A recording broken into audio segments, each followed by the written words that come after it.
ఇది ఒక చిరకాల వాంఛ.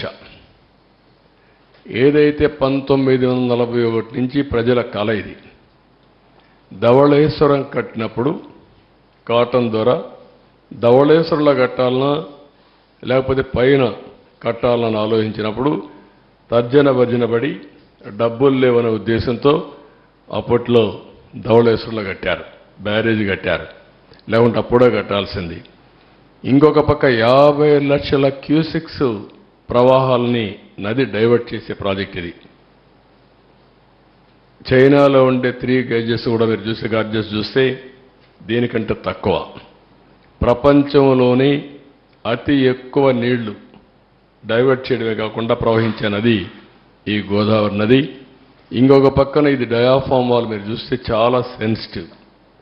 90 మీటర్స్ కింది వరకు డయాఫామ్ వాల్ స్పెషల్ టెక్నాలజీతో పూర్తి చేశాం. అలాంటి సున్నితమైన డయాఫామ్ వాల్ ఇది. ఇంకొక పక్కన 20 మీటర్ల ఎత్తు 16 మీటర్ల వెడల్పు ఉన్న అతి భారీ గేట్లు, బిగ్గెస్ట్ గేట్స్. ఇంకొక పక్క 390 కిలోమీటర్ పొడవున్న కుడి ఎడమ కాలువలు.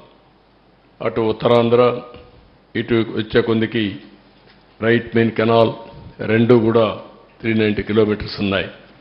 ఇంకొక పక్క ఇప్పుడు జరిగే పెద్ద ప్రాజెక్టులో ఒకటి, భవిష్యత్తులో కూడా ఇంత పెద్ద ప్రాజెక్టు మనం నిర్మాణం చేయబోం. ఇదే లాస్ట్.